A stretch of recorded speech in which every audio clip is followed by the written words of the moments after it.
এক ব্যবসায়ী ছিল একটা শহরে। সে না প্রচুর কাজ করছিল, কিন্তু কোনোটাতে সাফল্য পাচ্ছিল না। আজকে এটা করছে, কালকে ওটা করছে, তো এক বছর বাদে আবার নতুন কিছু করলো। যা করছে তাতেই লস খাচ্ছে। এবার কি কী করলো, সে নিজে গুরুদেবের কাছে গেল। গুরুদেবের কাছে কি বললো, গুরুদেব আমার এরকম এরকম অবস্থা, আমাকে কিছু একটা রাস্তা বলুন, যে আমার এরকম সময়টা আমার খুব খারাপ যাচ্ছে, আমি কিছুতেই কিছু সাফল্য পাচ্ছি না। তো গুরুদেব বললো এটার জন্য একটা যজ্ঞ করতে হবে, খুব বড় একটা যজ্ঞ করতে হবে, তার জন্য কিন্তু একটা খুব বিশেষ উপাদান লাগবে। কীরকম? তোমাকে জঙ্গলের থেকে কোনো বাঘের গোঁফ ছিঁড়ে আনতে হবে একটা চুল, সেটা না হলে কিন্তু এই যজ্ঞটা সফল হবে না। বলছে তুমি পারবে নাকি পারবে না? বলছে হ্যাঁ আমাকে করতেই হবে, আমাকে সফল হতেই হবে। তো ঠিক আছে, সে কী করলো, একটা কাছাকাছি একটা জঙ্গল ছিল, সেখানে বাঘটাও ছিল। তো সেখানে গিয়ে সেখানকার যে ফরেস্ট অফিসার তার সঙ্গে কথা বললো।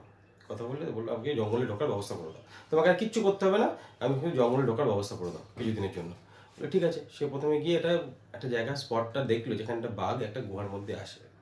তো প্রথম প্রথম কী করতো সে, একটা মাংস নিয়ে যেত, মাংস নিয়ে গিয়ে ওই গুহার সামনে রেখে দিত, রেখে দিয়ে ওই গাছের উপরে উঠে যেত। আর বাঘটা ঘুরে টুরে এসে মাংসটা প্রথম দিন শুকলো, খেলো না, চলে গেল।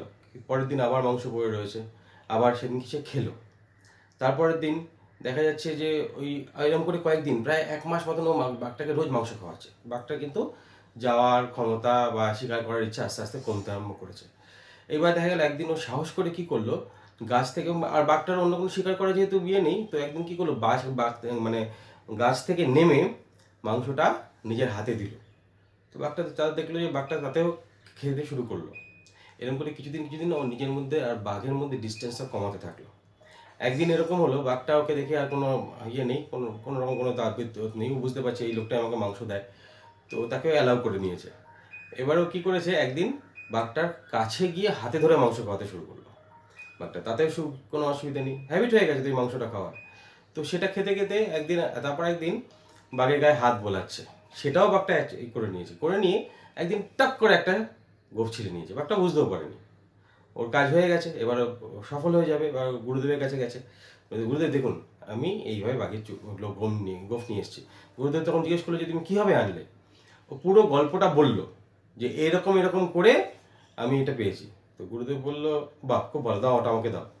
বাঘের গোঁফটা দিল, গুরুদেব ওটাকে সামনে একটা যজ্ঞ হচ্ছিল, ফাঁস করে করে ফেলে দিল।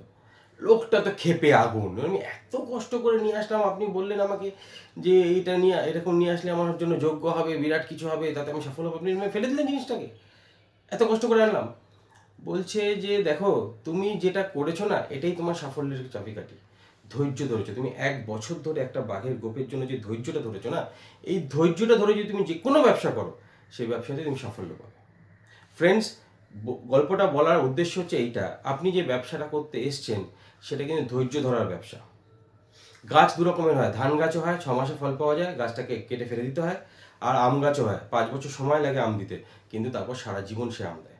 আপনি এখানে আম গাছ লাগিয়েছেন, আপনি প্রথম দিনই যদি আম গাছ লাগিয়ে তার গোড়ায় জল ঢালতে ঢালতে 2 দিন ঢাললেন, 3 দিন ঢাললেন, তারপর ভাবলেন যে দৌড় আম হচ্ছে না, হবে না ব্যবসাটা, সে কোনোদিনও সেই গাছ থেকে ফল পাবেন না।